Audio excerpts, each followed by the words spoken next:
Good morning বন্ধুরা, আজ হলো 18 অক্টোবর শনিবার। আজকের সকালের বিশেষ বিশেষ খবরগুলি হলো: আগামী 24 অক্টোবর শুক্রবার শিলচর সফরে আসছেন মুখ্যমন্ত্রী ডক্টর হিমন্ত বিশ্ব শর্মা। রাজ্যের বিভিন্ন জেলার সঙ্গে সঙ্গতি রেখে শিলচরেও মহিলা উদ্যমিতার চেক বিতরণ করা হবে। আত্মসহায়ক গোষ্ঠীর মহিলাদের মধ্যে চেক বিতরণ করা হবে শিলচরেও। এই অনুষ্ঠানে যোগ দিতে শিলচরে আসছেন মুখ্যমন্ত্রী। জেলা বিজেপির একটি সূত্রের খবর, মুখ্যমন্ত্রীর অনুষ্ঠানের জন্য শীঘ্রই স্থান চূড়ান্ত করা হবে। পুলিশ প্যারেড গ্রাউন্ডে অনুষ্ঠান আয়োজনের চিন্তাভাবনা চলছে, যদিও সেই স্থান এখনও চূড়ান্ত করা হয়নি। মুখ্যমন্ত্রীর সফর ঘিরে প্রস্তুতি শুরু করে দিয়েছে কাছাড় জেলা প্রশাসনও। পরবর্তী খবরটি হলো, হাইলাকান্দির অতিরিক্ত জেলা ম্যাজিস্ট্রেট জেলায় আসন্ন কালীপূজা ও দীপাবলি উপলক্ষে লাইসেন্স ছাড়া দোকানগুলিতে সবুজ আতশবাজি বা গ্রিন ক্র্যাকার বিক্রি নিষিদ্ধ ঘোষণা করেছেন। অতিরিক্ত জেলা ম্যাজিস্ট্রেট শুক্রবার রাতে এ সম্পর্কে এক বিজ্ঞপ্তি জারি করে জেলার সার্কেল অফিসার এবং এক্সিকিউটিভ ম্যাজিস্ট্রেটের জেলার খোলা দোকানগুলিতে লাইসেন্স ছাড়া সবুজ আতশবাজি বিক্রি করা হচ্ছে কিনা তা অবগত হতে অভিযান চালাতে নির্দেশ দেওয়া হয়েছে। পরবর্তী খবরটি হল, 2011 সালের পর 2027, 16 বছর পর আবার শুরু হবে দেশের জনগণনা প্রক্রিয়া। তবে কেন্দ্রীয় সরকার জানিয়েছে আগামী 1 নভেম্বর থেকে শুরু হবে জনগণনার পরীক্ষামূলক পর্ব, যা চলবে 30 নভেম্বর পর্যন্ত। প্রতিটি রাজ্য এবং কেন্দ্রশাসিত অঞ্চলের বাছাই করা কয়েকটি এলাকায় পরীক্ষামূলকভাবে সমীক্ষার কাজ হবে। এবারের জনগণনা হবে সম্পূর্ণ ডিজিটাল পদ্ধতিতে, যেখানে নাগরিকরা ইচ্ছা করলে নিজেরাই অনলাইনে তাদের তথ্য আপলোড করতে পারবেন। আর পুরো প্রক্রিয়াটি শুরু হবে 2027 সালে। রেজিস্ট্রার জেনারেল এবং জনগণনা কমিশনারের দফতর জানিয়েছে, প্রথম পর্যায়ে থাকবে হাউস লিস্টিং এবং গৃহ সমীক্ষা। নির্দিষ্ট কয়েকটি রাজ্য ও কেন্দ্রশাসিত অঞ্চলে এই কাজ চলবে পরীক্ষামূলকভাবে, যাতে মূল জনগণনা শুরুর আগে সব ধরনের প্রযুক্তিগত ও প্রশাসনিক ত্রুটি চিহ্নিত করে সংশোধন করা যায়। কেন্দ্রের বিজ্ঞপ্তি অনুযায়ী আগামী 1 থেকে 7 নভেম্বর পর্যন্ত নাগরিকরা নিজের তথ্য স্বেচ্ছায় নির্দিষ্ট ওয়েবসাইটে আপলোড করতে পারবেন। এরপর তথ্য যাচাইয়ের কাজ চলবে। এই প্রথমবার ভারতের ইতিহাসে জনগণনা হবে সম্পূর্ণ ডিজিটাল পদ্ধতিতে। পাশাপাশি এইবার প্রথম অন্তর্ভুক্ত করা হচ্ছে জাতিগণনার তথ্য। পরীক্ষামূলক পর্যায়ে সফটওয়্যার, মোবাইল অ্যাপ, তথ্য সংগ্রহ ও প্রশিক্ষণ ব্যবস্থা সব কিছু খতিয়ে দেখা হবে। কেন্দ্রীয় সরকার জানিয়েছে, তুষারপাত প্রবণ রাজ্যগুলি বাদে বাকি সব রাজ্যে পূর্ণাঙ্গ জনগণনা শুরু হবে 2027 সালের 1 মার্চ থেকে। তবে হিমাচল প্রদেশ, উত্তরাখণ্ড, লাদাখ ও জম্মু কাশ্মীরে এই কাজ শুরু হবে 2026 সালের অক্টোবরে।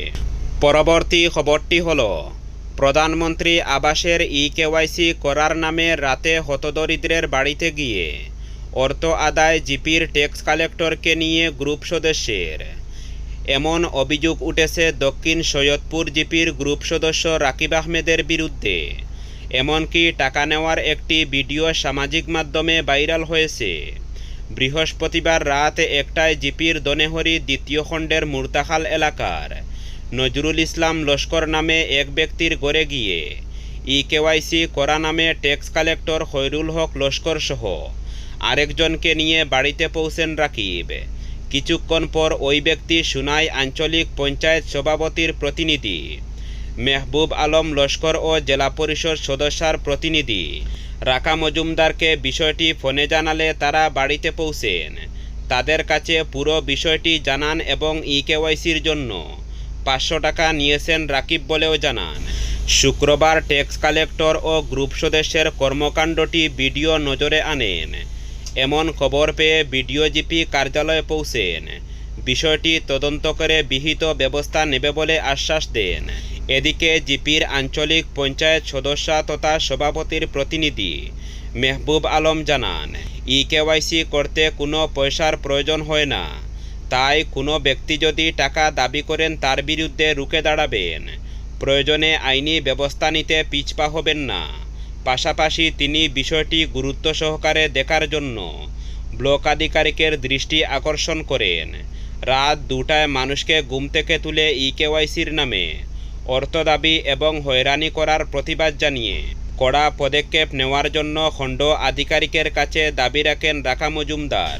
পরবর্তী খবরটি হল, শ্রীভূমির জেলা কৃষি আধিকারিক জানিয়েছেন, আসন্ন রবি মরশুমে শ্রীভূমি জেলার ক্ষুদ্র ও মাঝারি কৃষকদের কৃষি বিভাগের মাধ্যমে উন্নতমানের বীজ বণ্টনের ব্যবস্থা করা হবে।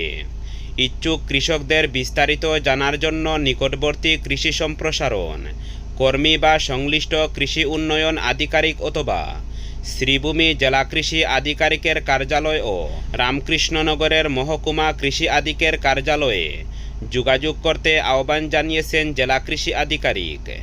পরবর্তী খবরটি হল, জুবিন গর্গের মৃত্যুর মামলায় ধৃত 2 সহযোগী শেখরজ্যোতি গোস্বামী ও অমৃতপ্রভা মহন্তকে আদালতের নির্দেশে 14 দিনের বিচার বিভাগীয় হেফাজতে পাঠানো হয়েছে। শুক্রবার তাদের হাফলং কারাগারে নিয়ে যাওয়া হয়। কঠোর নিরাপত্তার মধ্য দিয়ে অভিযুক্ত 2 জন ইতিমধ্যে হাফলং কারাগারে পৌঁছেছেন। তাদের কারাগারে নেওয়ার আগে হাফলংয়ের মুখ্য বিচারিক ম্যাজিস্ট্রেট সিজিএম আদালতে হাজির করা হয়। উল্লেখযোগ্য যে গত 3 অক্টোবর জুবিন গর্গের মৃত্যুর মামলায় তদন্তরত এসআইটি শেখরজ্যোতি গোস্বামী ও অমৃতপ্রভা মহন্তকে গ্রেফতার করেছিল। তারপর তাদের 14 দিনের জন্য সিআইডি হেফাজতে পাঠানো হয়েছিল। পরবর্তী খবরটি হল, কদিনের বিরতির পর ফের একবার বাংলাদেশ ফিরতে গিয়ে ধরা পড়লেন অবৈধভাবে ভারতে বসবাস করা শিশু মহিলাসহ 18 রোহিঙ্গা। শুক্রবার কালাইন বাজার থেকে ওদের আটক করা হয়। সন্দেহজনক গতিবিধি দেখে স্থানীয়দের সন্দেহ হলে পুলিশে খবর দেওয়া হয়। খবর পেয়ে পুলিশ এসে তাদের আটক করে শিলচর নিয়ে যায়। আটক রোহিঙ্গারা দীর্ঘদিন থেকে হায়দ্রাবাদে বসবাস করছিল। অবৈধভাবে ভারতে বসবাস করা বিদেশি নাগরিকদের বিরুদ্ধে কমাস থেকে দেশজুড়ে চলছে অভিযান। আর এতে ভারত ছেড়ে দলে দলে পালাচ্ছে অবৈধ বিদেশি নাগরিকরা। বিশেষ করে ভারতের বিভিন্ন স্থানে অবৈধভাবে বসবাস করা বাংলাদেশি নাগরিক এবং রোহিঙ্গারা দেশ ছেড়ে পালাচ্ছেন। কমাস আগ থেকেই শুরু হওয়া স্বদেশে ফেরার এই চূড়াস্রোত বর্তমানেও অব্যাহত রয়েছে।